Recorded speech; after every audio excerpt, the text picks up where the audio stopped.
श्रीमन्नारायण। श्रीमन्नारायण। श्रीमन्नारायण श्रीमन्नारायण। जी, मेरे मन में एक प्रश्न था कि प्रकृति और परमात्मा एक दूसरे से किस तरह से जुड़े हैं, थोड़ा इनके बारे में बताइए आज। प्रकृति और परमात्मा जी परमात्मा माने भगवान जी ईश्वर जी जी ईश्वर एक ही है। हमने कई बार बताया है कि इसमें भ्रम नहीं करना चाहिए। देवता अनेक हैं जी। कहीं कहीं देवताओं की श्रेणी 33 कोटि कही गई है। जी 33 कोटि माने 33 प्रकार या 33 करोड़। जी जी इसकी एक कथा है कि 33 करोड़ से संख्या बढ़ी क्यों नहीं, क्योंकि माँ पार्वती ने समस्त देवताओं को श्राप दे दिया जी कि जिस प्रकार से मेरा वंश नहीं बढ़ रहा है, मेरा कोख नहीं पल रहा है, समस्त देवताओं का तुम्हारा भी अब कोई वंश आगे नहीं बढ़ेगा, उसी पे सब रुक जाता है। जी ये देवताओं की व्यवस्था हुई। जी और कहीं कहीं कहा जाता है कि देवताओं की 33 कोटि है, 33 कोटि।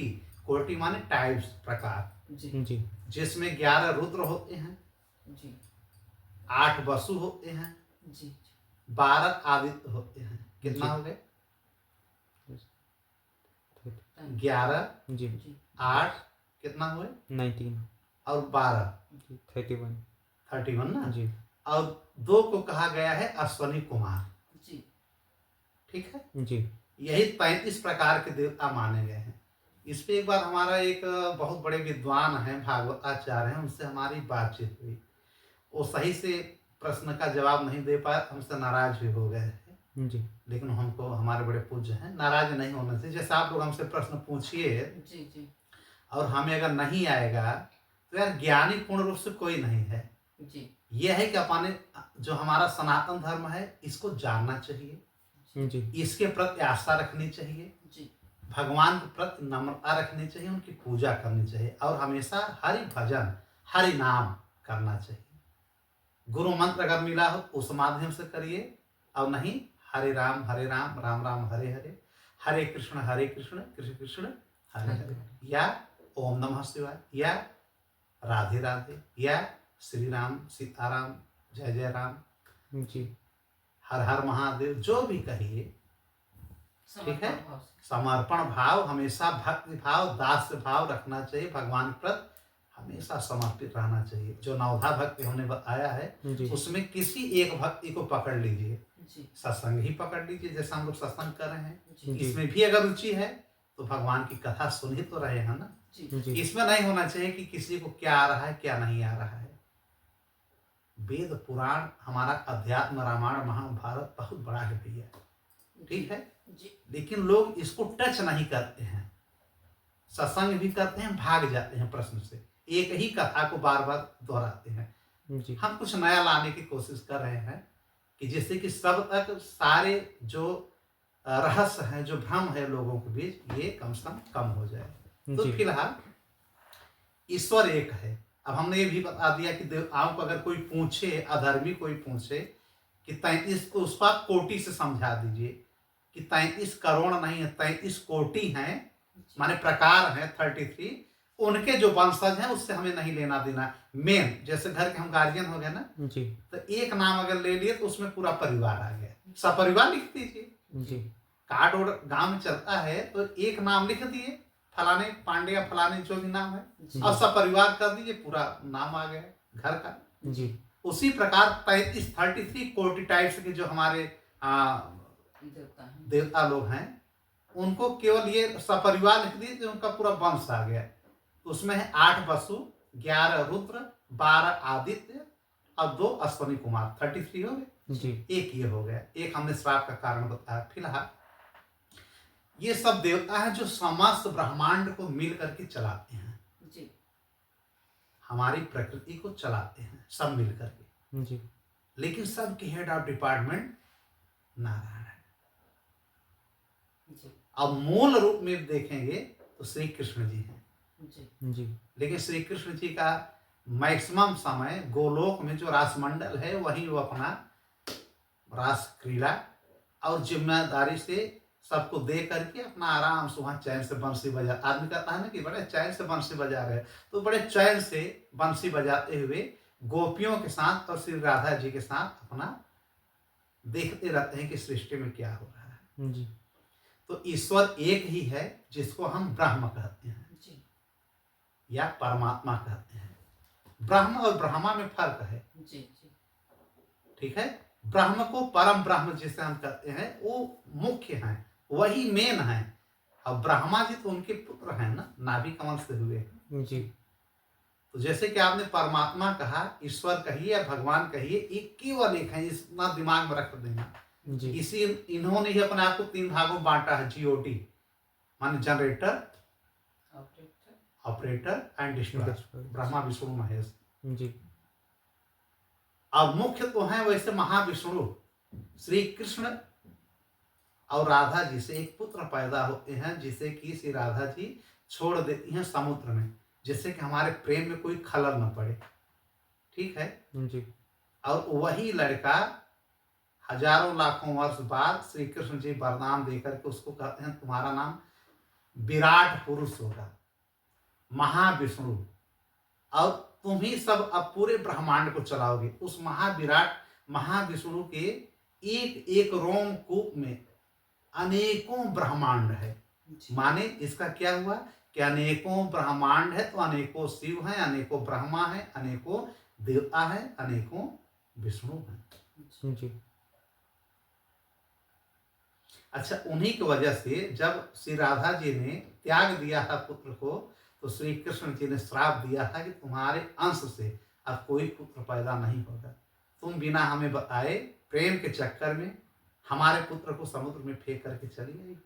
जी ये एक कवि अगर प्रश्न पूछे कि लक्ष्मी या राधा या सरस्वती को समान क्यों नहीं है, जी तो उसका कारण यहाँ से शुरू होता है।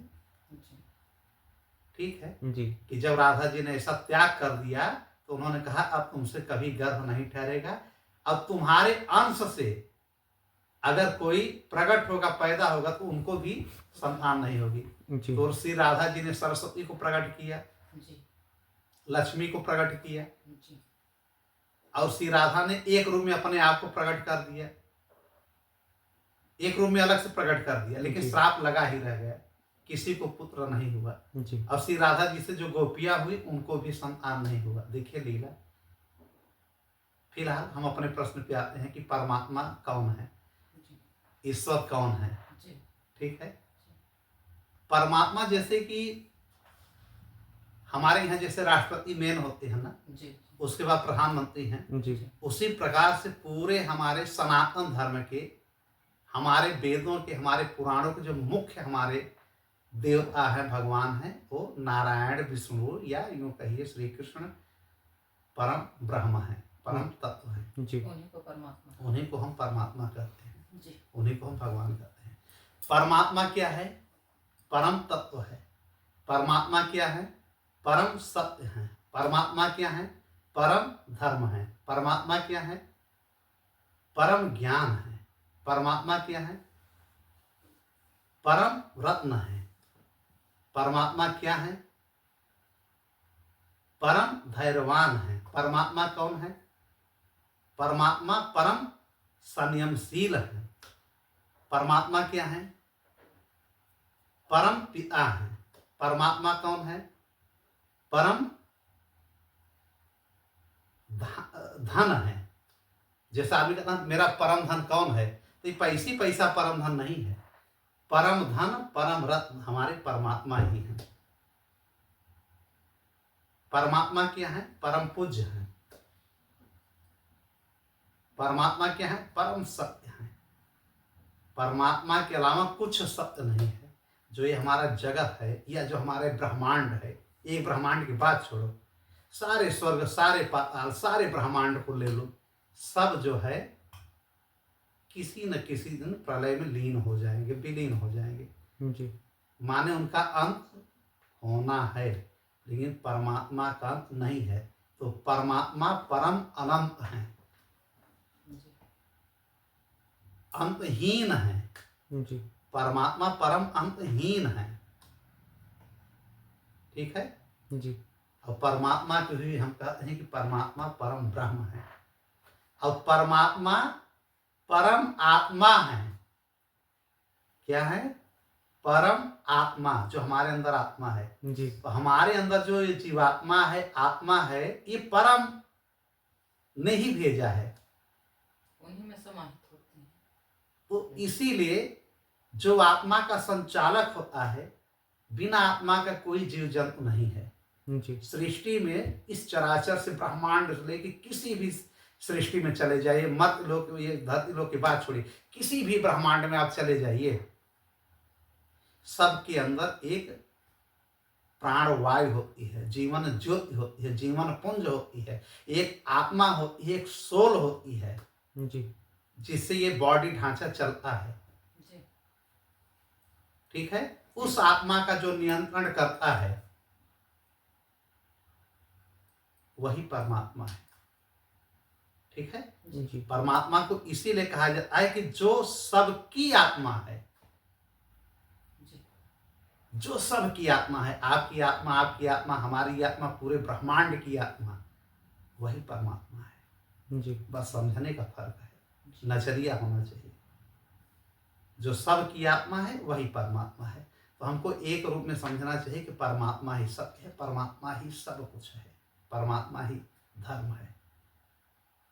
आदमी कहता है ना कि धर्म से चलो यार, मतलब परमात्मा की राह पे चलो, सत्य बोलो यार, मतलब परमात्मा से सोचो, डरो, सत्य बोलो। जी तो परमात्मा की ये परिभाषा है, जी परमात्मा कही, ईश्वर कहिए।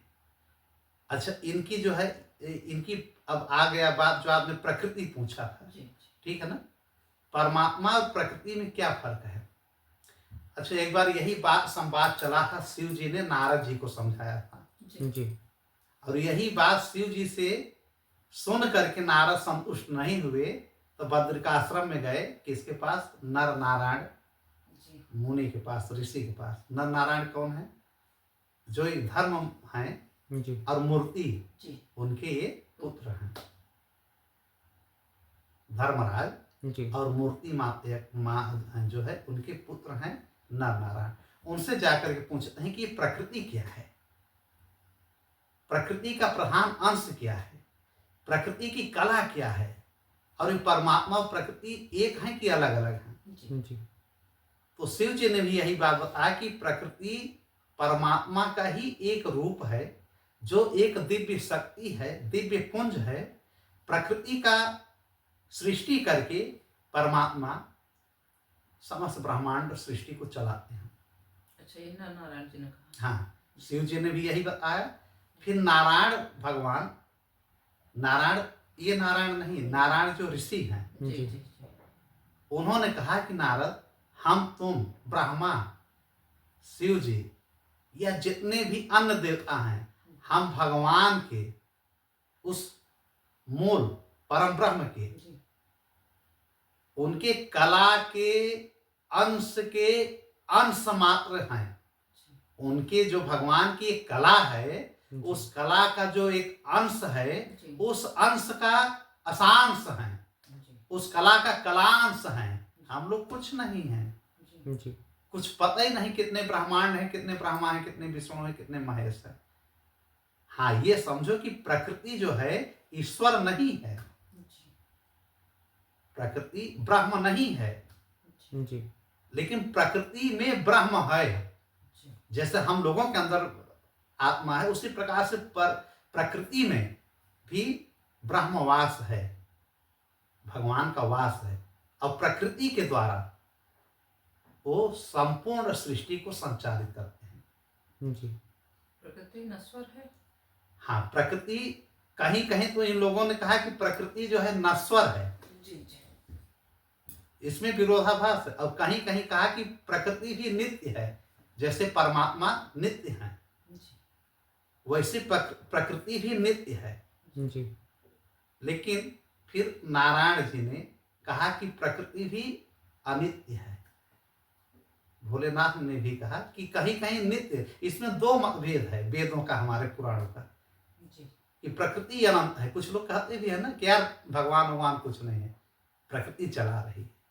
अरे यार, गाड़ी है, गाड़ी चल रही है, गाड़ी बनाया किसने, खरीदा किसने, जी जी खरीदा आपने, जी चला ड्राइवर रहा है, जी तो इसका मेन मालिक कौन है, कैसे समझ में आएगा। जी लेकिन इसको ये मान के चलिए कि जिसने बनाया, अगर वो बनाया ही ना होता जी तो ये गाड़ी चलती कैसे, खरीदता कौन। जी। उसी प्रकार मान के चलिए कि किसी न किसी ने इस प्रकृति का भी सृजन किया है, जी इस प्रकृति का भी सृजन किया है। जी इसका नाम ही सृष्टि है। प्रकृति दो शब्दों से बना है, जी प्र और कृति। प्र मीन्स प्रथम, प्रथम। कृति माने रचना। जी ऐसे समझ लीजिए कि प्रथम रचना भगवान की प्रकृति है। जी ठीक, जी प्र मीन्स प्री, कृति मीन्स रचना, माने जो पहले रचना हुई है वही प्रकृति है। जी इसलिए कहा गया है कि ईश्वर की प्रथम रचना, दिव्य रचना और सत्य स्वरूपणी रचना प्रकृति है। जी प्रकृति क्या स्त्रीलिंग है? जी हाँ, प्रकृति आदि स्वरूपा है, मूल स्वरूपा है। जी मूल प्रकृति हम कहते हैं श्री राधा जी को। जी मूल प्रकृति ये भी समझ लीजिए, एक प्रकृति है, एक मूल प्रकृति है। जी प्रकृति है राधा जी, मूल प्रकृति। लेकिन जब इसी मूल प्रकृति का 5 भाग बांटा गया, जिसे हम प्रकृति कहते हैं, प्रकृति 5 प्रकार का होता है। ठीक, जी जी कौन कौन? पहली प्रकृति श्री राधा जी, जी ठीक है। जी दूसरी प्रकृति सरस्वती जी, जी तीसरी प्रकृति सावित्री जी, जिसे हम गायत्री कहते हैं, वेद माता। जी 3 हो गया। हाँ, जी और एक हो गई नारायणी जी लक्ष्मी माँ, ठीक है। और एक आदि स्वरूपा आदि शक्ति जी दुर्गा जी। जी जी प्रकृति 5 है। ठीक, जी अब याद कर लीजिए, राधा जी, जी लक्ष्मी जी, नारायणी, सरस्वती जी, जी गायत्री या सावित्री जी, जी और दुर्गा जी, आदिशक्ति। जी आदि शक्ति माँ। ठीक है, जी इसी से समस्त सृष्टि का संचालन होता है। जी ईश्वर खुद प्रकट नहीं होते। अरे बड़े बड़े ऋषि मुनियों को दर्शन नहीं दिए हैं तो हमें आपको क्या देंगे। जी हम लोग उनका नाम ले रहे हैं, उनकी कथा सुने, सत्संग करें, इसी में हम लोग तर जाएंगे। जी ठीक है, जी और ये प्रकृति के द्वारा ही वो सब संचालन कराते हैं। प्रकृति जो है माया स्वरूप है। जी प्रकृति ही सबको मोह में डाल देती है, प्रकृति ही सबको बंधन में डाल देती है। जैसे हम सब एक रिश्ते में बंधे हुए हैं, ये जी। प्रकृति की ही तो देन है, जी जी नेचर ही की तो देन है। एक परिवार में जन्म ले लिए तो हम पिता पुत्र पत्नी और भाई बहन बन गए। कहीं ना कहीं होता है ना कि हम लोग यार ब्लड रिलेशन में हैं, ऐसा है वैसा, ऐसा मोह एक भ्रम हो जाता है।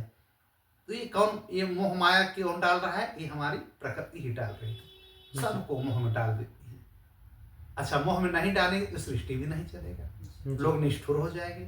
कम से कम इसी बहाने एक परिवार चल रहा है, घर चल रहा है, एक कुटुंब चल रहा है, एक समाज चल रहा है। सृष्टि आगे बढ़ रही है। हाँ, इस प्रकार से पूरे सृष्टि का संचालन हो रहा है, एक नेटवर्क बना हुआ है। जी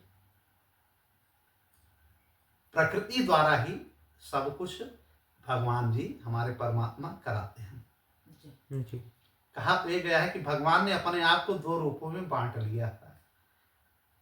एक रूप में वो खुद प्रकृति बन गए, जैसे पेड़ पौधों, जल को या पर्वतों को हम लोग सबको पूजते हैं, है ना। जी हम लोग जल चढ़ाते हैं नीम में, जी जल चढ़ाते हैं पीपल में, बरगद में, जी ठीक है। और हम लोग सबकी पूजा करते हैं, जी माने हम लोग जड़ चेतन सब में भगवान को देखते हैं, ठीक करते हैं।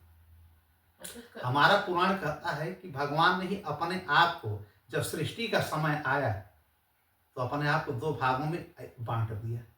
एक जो प्रकृति बन गई और एक जो है पुरुष बन गया। जो पुरुष बन गए वो उनको फिर अपने हिसाब से उन्होंने बांटना शुरू कर दिया। एक से श्री कृष्ण जी बांट देते हैं शिव जी को, जी और एक से निकल जाते हैं नारायण जी। ठीक है, पुरुष से ये सृष्टि चली, और प्रकृति से पेड़ पौधे ये सब चला। इसके प्रमुख यही 5 लोग माने गए जी कि हम जो पेड़ पौधों की पूजा करते हैं, जगदम्बा की पूजा करते हैं, राधा की पूजा करते हैं, ठीक है, सावित्री गायत्री की पूजा करते हैं। प्रकृति संतुष्ट कैसे होती है? जो हम लोग नवरात्र में 9 दिन का, ठीक है, क्या करते हैं? व्रत पूजा करते हैं। पूजा करते हैं, किसका करते हैं? माता जगदम्बा का करते हैं। तो सृष्टि की ही, प्रकृति की ही हम पूजा कर रहे हैं। जी हम अगर प्रकृति की पूजा कर रहे हैं तो हमारे ईश्वर, हमारे परमात्मा संतुष्ट हो रहे हैं। प्रभु ने यहाँ तक कहा है, परमात्मा ने, कि अगर स्त्रियों की जहाँ पूजा हो रही है वहां पे मेरी विशेष कृपा रहेगी। जिस घर में स्त्रियों के प्रति अत्याचार होगा, उनको दुत्कारा जाएगा, वहां पे ना लक्ष्मी रहेगी, ना मेरा वहां पे कोई छाया रहेगी। जी माने वहां पे अधर्म रहेगा। भाई जब ईश्वर नहीं है तो धर्म नहीं है। जी भाई परमात्मा के एक नाम धर्म है ना, जब वो नहीं है तो अधर्म है। माने स्त्री को उन्होंने प्रकृति से जोड़ा है, इसीलिए समस्त प्रकृति की जिम्मेदारी स्त्री स्वरूपा जगत जननी जगदम्बा और श्री राधा और इन लोगों को, 5 लोगों को दे दिया है। श्री राधा जी को, इन लोगों के कई नाम हैं, जैसे लक्ष्मी माँ को नारायणी प्रकृति कहा जाता है। जी श्री राधा जी ये क्या है? इनकी तो तुलना वेदों ने, मतलब इनकी जितनी भी प्रशंसा की जाए, कहा जाता है कि सब देवताओं में, समस्त लक्ष्मियों में, समस्त जो भी जितने भी ब्रह्मांड में हैं, सब ब्रह्मांड में सबसे अगर कोई सुंदर है तो श्री राधा जी। जी उनसे सुंदर कोई नहीं है। और पतिव्रता में किसको माना गया है? पार्वती माँ को माना गया है। ठीक है जी कि ऐसा हमारे वेद पुराण कहते हैं। श्री राधा जी को राधिका भी कहते हैं और रास मंडेश्वरी भी कहते हैं। जहाँ रास होता है उस मंडल के अध्यक्ष हैं। जी कौन? राधा जी। इनको सुरसिका भी कहा जाता है। अनेकों नाम हैं और इनका प्रागट हमने बताया ही है कि गोलोक के रास मंडल में ही हुआ है। जी श्री राधा जी का रास मंडल में हुआ है। तो प्रकृति यही 5 लोग चलाती हैं। तो इसी प्रकृति से सृष्टि चलता है। सृष्टि माने संसार, और यही प्रकृति ब्रह्मांड तक छाया हुआ है। अच्छा ये बताइए, जो हम ऑक्सीजन ले रहे हैं कहाँ से ले रहे हैं?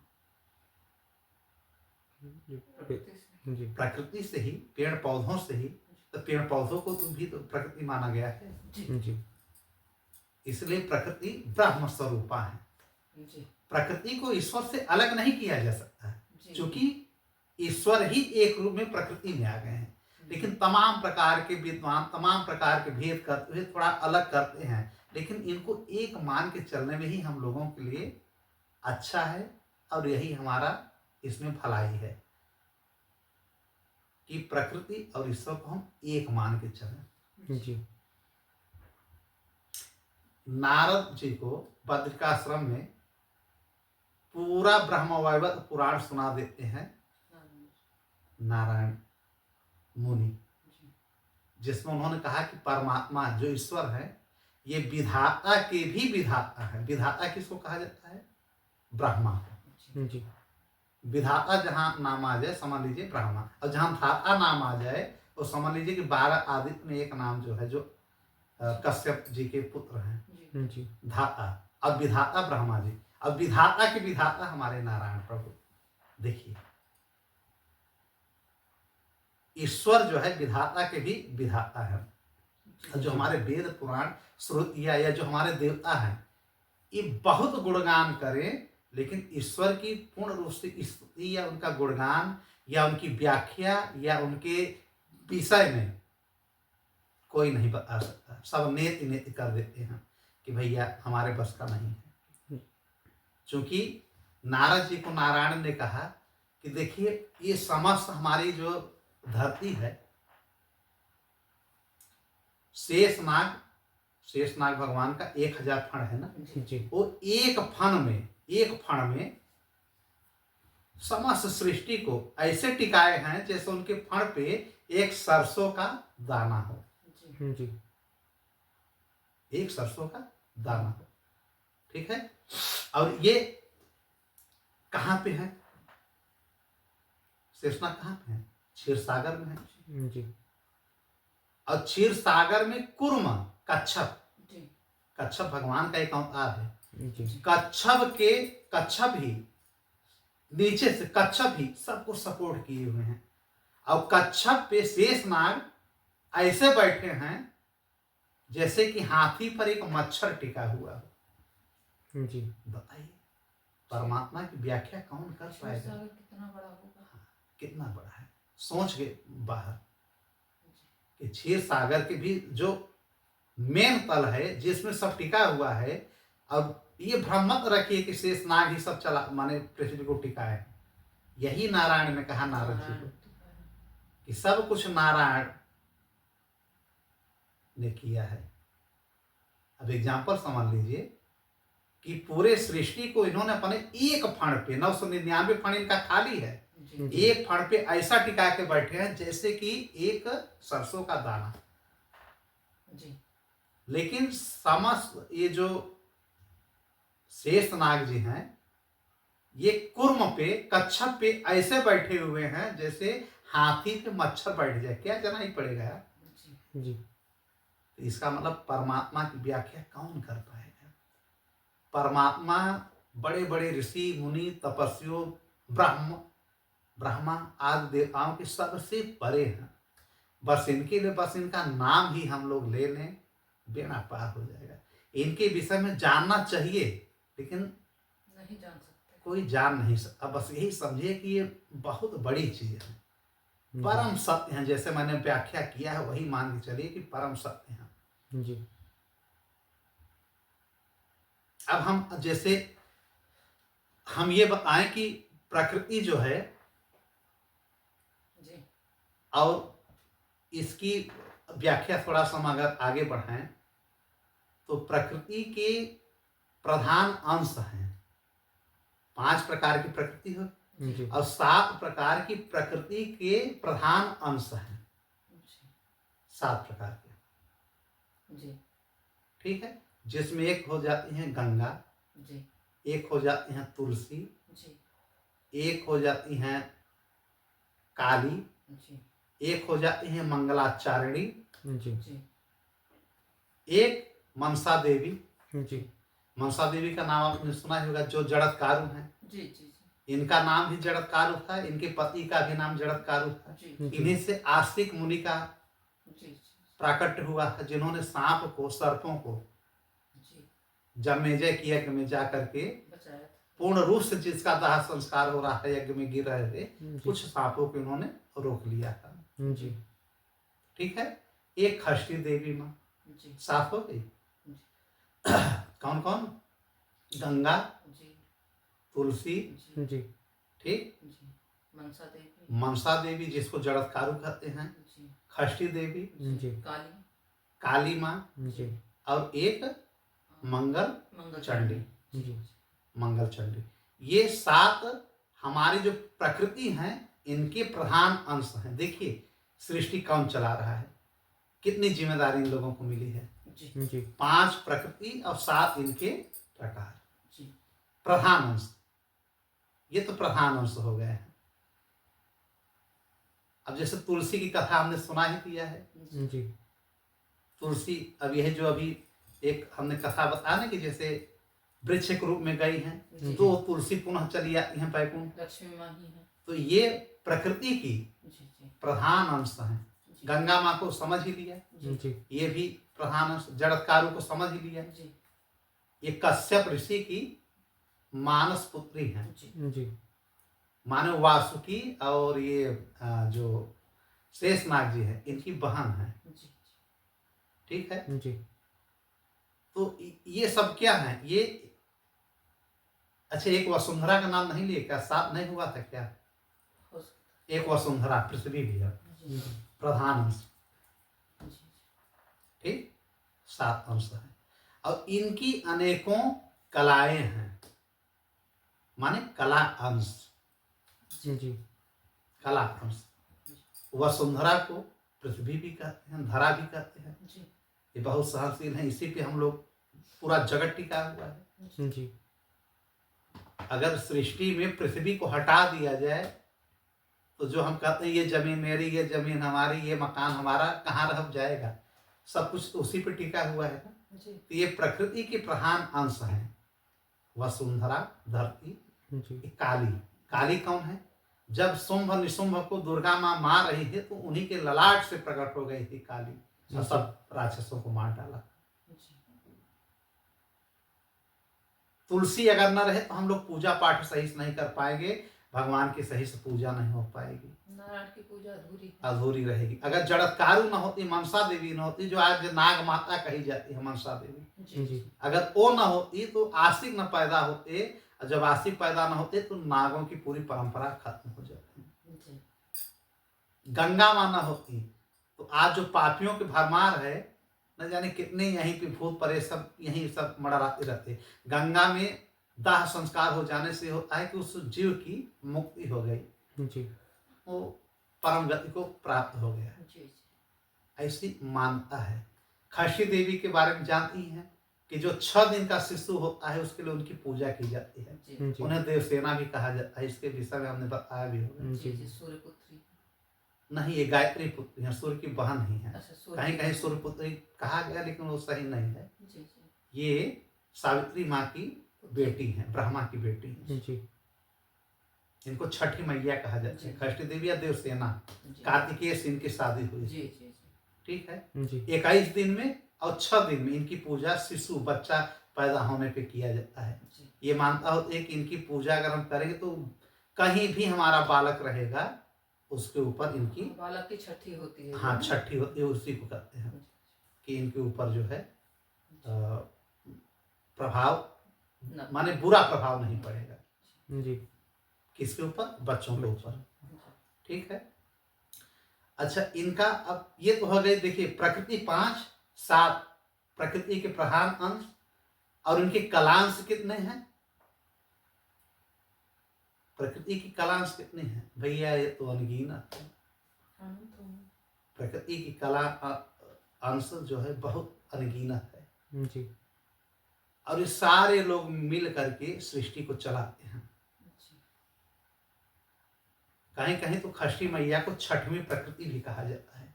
प्रकृति 5 ही है लेकिन खष्टी मैया को कहीं छठवीं कहा जाता है, लेकिन हैं ये प्रधान अंश में ही।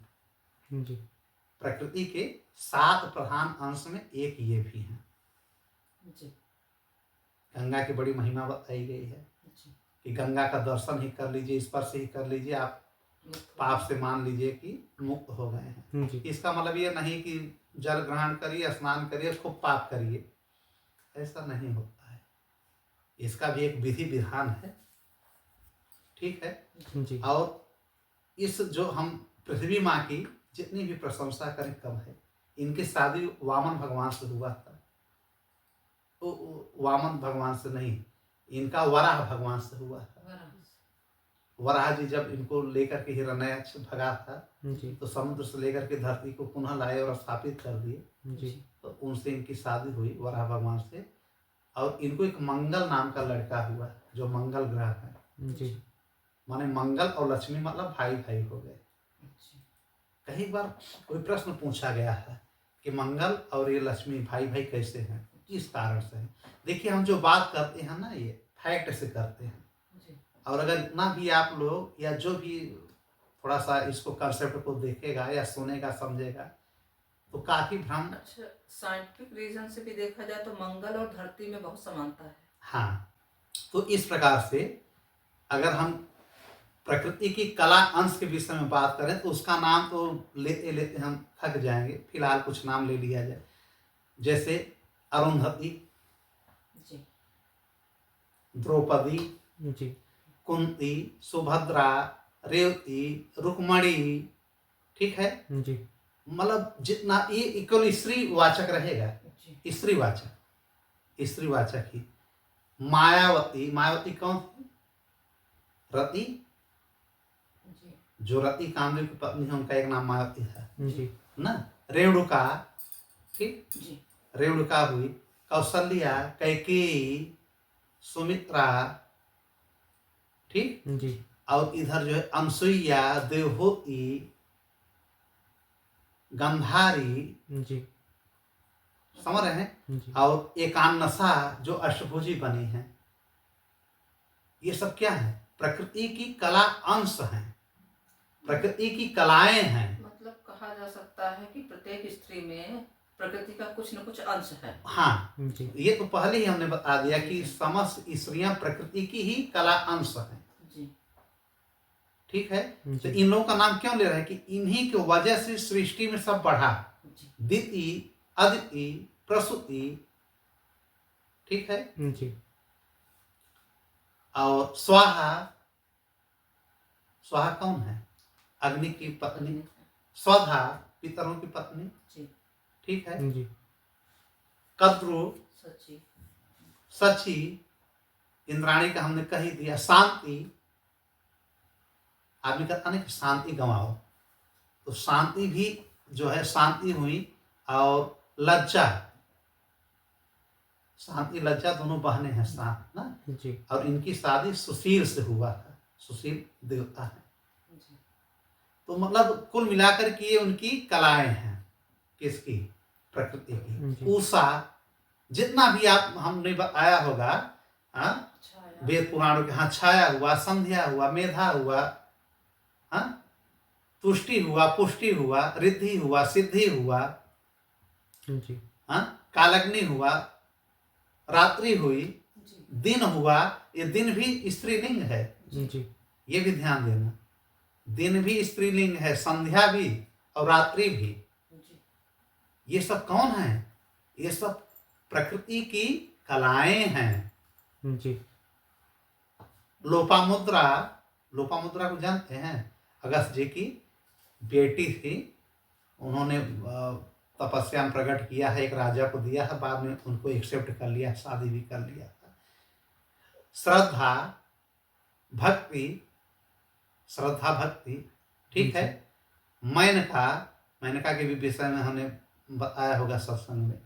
मेनका जो पार्वती की मां थी जी ना। दनु, मेनका शकुंतला जी की माँ थी ना? नहीं वो मेनका नहीं, अच्छा मैना दी मैना को हम कह रहे हैं, जी मेनका वो अलग हो गई है, जी ठीक है। प्रतिष्ठा, प्रतिष्ठा, प्रतिष्ठा कौन है? ये भी जाना करिए। प्रतिष्ठा माने पुण्य की पत्नी जो है। जी भद्रा, यमुना, बताइए, मतलब कुल मिलाकर के हम कितना नाम ले लें, बहुत नाम है, अनगिनत नाम है, ठीक है। जी जी मुक्ति, जो हम लोगों को मुक्ति मिलती है ना, ये सब ऑलरेडी ये प्रकृति है। जी दया, जैसे कहना कि भैया दया करो, जी या क्षमा, क्षमा कर दो, ये सब हमारी प्रकृति की कला अंश हैं। जी तो प्रकृति बहुत बड़ी चीज है।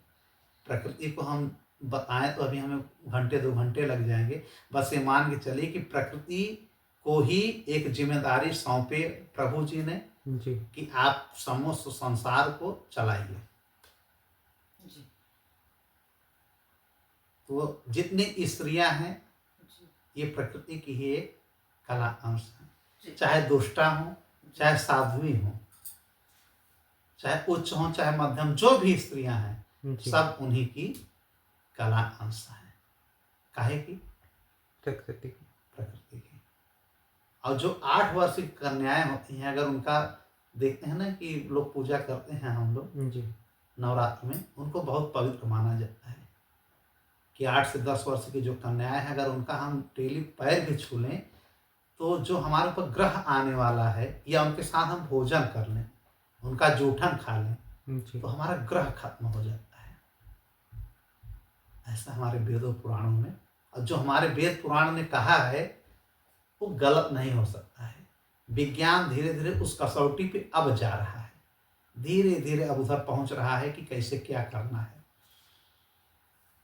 ठीक, जी। श्री कृष्ण की जो 16,108 रानियां थी, ये भी कला की अंश थी। सत्यभामा हो गई, जो इनकी 8 अष्ट रानियां थी, ये सब मिला के 16,108 सारे लोग, ये सब क्या है? कला अंश हैं। जी वायु पत्नी हो गई, कुबेर की पत्नी हो गई, इंद्र की, मतलब कितना कहें, समस्त देवताओं की जो पत्नियां हैं, ये सब क्या है? कला की, प्रकृति की कला है, एक अंश है। जी ठीक। अब हम जैसे दुर्गा जी को ले लें, जैसे एक प्रश्न आता है कि ग्राम में देवी देवताओं की जो पूजा होती है, ये कब से शुरू हुआ है? देखते होंगे कि शादी के समय क्या होता है कि गाड़ी पहले वहां जाती है, कहाँ पे? किसी वृक्ष के नीचे, जो, हाँ, वो वृक्ष क्या है? ग्राम देवता है एक, जी या ग्राम देवता या कुल देवता या ग्राम देवी कहा जाता है। जी कहीं देवी के रूप में पूजित है। हर गांव में एक ग्राम देवता होता है। किसी ने हमसे एक बार पूछा था कि इसकी शुरुआत कब से हुई, तो भाई जो पढ़े हैं वो बता ही देंगे, हमने बता दिया, जैसे अब आज बता रहे हैं कि भैया इसकी शुरुआत सनातन समय से चला रहा है, प्राचीन समय से, आज ऐसे नहीं है। जी ये अलग की बात है कि ये सभ्यता आया, ये सभ्यता आया, उसके बाद छोड़िए, सनातन बहुत पहले से, जब से प्रकृति बनी है तब से प्रकृति की पूजा हो रही है। प्रति गांव में, हर गांव में एक कुल देवी बनाई गई है। ठीक है, उनकी पूजा हर गांव में लोग करते हैं। धीरे धीरे इसका विलोप हो रहा है, लेकिन अब भी है। तो मतलब अगर ग्राम देवियों की पूजा कब से हुई है, तो हमारा पुराण कहता है कि जब से सृष्टि की शुरुआत हुई है, जब से प्रकृति संचालित कर रही है पूरे ब्रह्मांड को, जब से प्रकृति को जिम्मेदारी दिया गया, तब से कुल देवी, कुल देवताओं का पूजा हो रहा है। माने कोई भी शुभ काम करने के पहले हम उनका पूजा करते हैं। जी कोई काम बिगड़ रहा है तो पहले उनको पूजा करने के मतलब हम प्रकृति को पूज रहे हैं। अब प्रकृति को पूजा करने के मतलब ये बात ईश्वर तक पहुंच रही है। जो हम वहां जल चढ़ा रहे हैं, जो पूजा कर रहे हैं, शादी होती है प्रथम तो पति पत्नी पहले वहीं जाएंगे, और वहां से आएंगे तो घर में सत्यनारायण की कथा सुनेंगे। ये हमारी प्रथा है। जी वो अलग की बात है कि अब कल्चर क्या हो रहा है कि शादी कहाँ कर लिए पता ही नहीं चला, शादी कपल कहाँ चले गए हनीमून मनाने, कुछ पता ही नहीं चला। उनकी जिंदगी पैसा ही सब कुछ नहीं है कि पैसा आप कमा रहे हो तो जो चाहो करो। धर्म कर्म के प्रति जो है जागरूक होना चाहिए। इसीलिए अब जीवन में स्थिरता नहीं है। अपने सिस्टम को हमेशा मतलब स्थिर भाव से और उसको प्रमुखता देनी चाहिए, प्रधानता देनी चाहिए।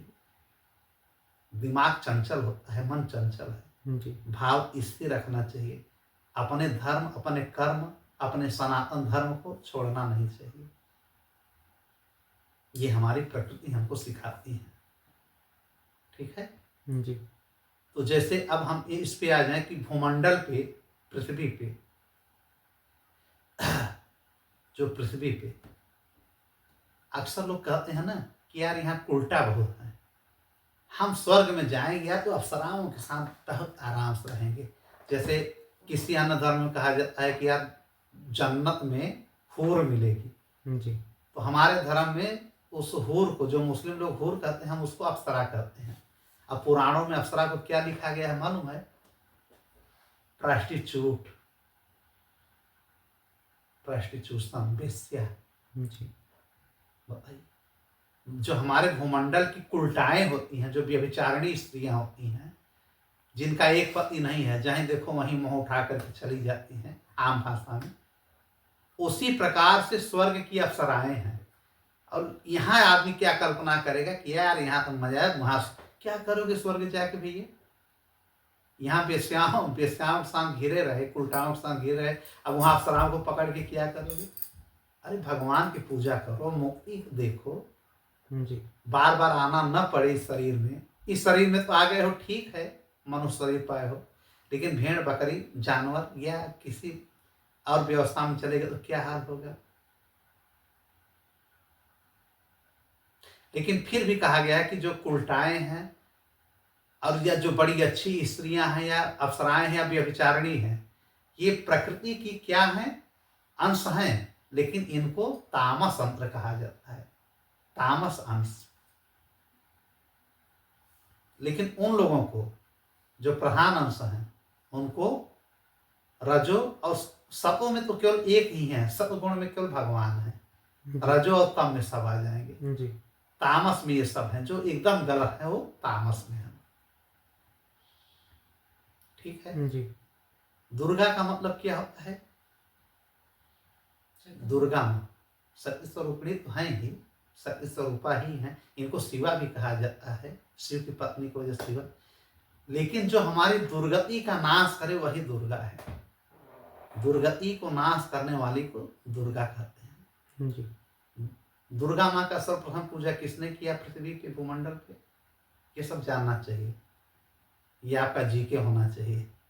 एक राजा सूरत थे, राजा सूरत ने सर्वप्रथम जो है दुर्गा माँ का पूजा किया है। जी ठीक, हम बाद में पूछेंगे, उसको याद रखना। और लक्ष्मी माँ की सर्वप्रथम पूजा, वैसे तो पूजा विष्णु ने सर्वप्रथम किया है। ये ब्राह्मण वहाँ के, हम वैकुंठ की बात नहीं कर रहे हैं, हम भूमंडल की। राजा मंगल ने किसकी पूजा की थी? लक्ष्मी की सर्वप्रथम। ठीक। जी सरस्वती की किसने पूजा की थी? ब्रह्मा ने। क्योंकि जब सरस्वती को पा गए तो पूजा बहुत की, तब उन्होंने कहा कि पृथ्वी पे अब सबकी इनकी पूजा शुरू की जाए। जी तो उनके पूजा के बाद पृथ्वी पे सब पूजा करने लगे। सरस्वती के विषय में अभी हम लोग बात करें तो बहुत बड़ा प्रसंग है। याज्ञवल्क्य को एक बार श्राप मिल गया है, याज्ञवल्क्य ऋषि को। उनके गुरु ने कहा तुम्हारी सारी विद्या नष्ट हो जाए। ये सब भूल गए, सारा ज्ञान वेद पुराण इनका गायब हो गया। तब सूर्य भगवान की उपासना तपस्या करते हैं तो सूर्य भगवान प्रकट होते हैं, प्रसन्न होकर इनको वेद वेदांत पढ़ा देते हैं। लेकिन कहते हैं कि सरस्वती कवच हम आपको दे रहे हैं, उसका अध्ययन करिए, सरस्वती माँ प्रकट होंगी। तो वही विद्या की जननी, विद्या के भंडार अधिष्ठात्री देवी तो वही है ना। जी फिर याज्ञवल्क्य को प्रकट होकर के विद्या का दान देते हैं। वो कवि, भाई कविताओं की मेन वाल्मीकि जी को भी उन्होंने ही आशीर्वाद दिया था, सरस्वती माँ ने। हमारे सनातन के, हमारे इतिहास के सबसे प्राचीन कवि वाल्मीकि जी माने गए, उन्हीं की कृपा से। जी ठीक है। तो ठीक है, तो श्री राधा का सर्वप्रथम पूजा गोलोक में तो श्री कृष्ण जी ने किया, गोप गोपियों ने किया। लेकिन यहाँ पे किसने किया? भूमंडल पे राजा सुयज्ञ ने, राजा सुयज्ञ ने सर्वप्रथम श्री राधा माँ का पूजा किया। ठीक है। जी उसके बाद सब पूजा करते हैं। पहले एक पूजा, उसके बाद सब पूजा करने लगे। और जब इन लोगों की पूजा हो गई, उसके बाद इन लोगों ने, इन प्रकृतियों ने कहा कि हर ग्राम में हम लोग एक अंश, कला अंश में रहेंगे। तब से समस्त गांव में, समस्त कस्बे में देवी देवताओं की पूजा होने लगी। कहीं घर घर में हो रहा है, ठाकुर महाराज की, ब्रह्म महाराज का, कहीं हर घर में हो रहा है, नहीं घर घर में हो रहा है तो गांव गांव में हो रहा है। जी हर गांव में एक जो है ये ग्राम देवियों की पूजा होती है। तो कब से होती है? प्राचीन काल से होती है। ठीक। तो प्रकृति और ईश्वर परमात्मा मानिए तो एक ही है, चूंकि उन्होंने अपने आप को ही एक रूप में प्रकृति में डिवाइड कर लिया है।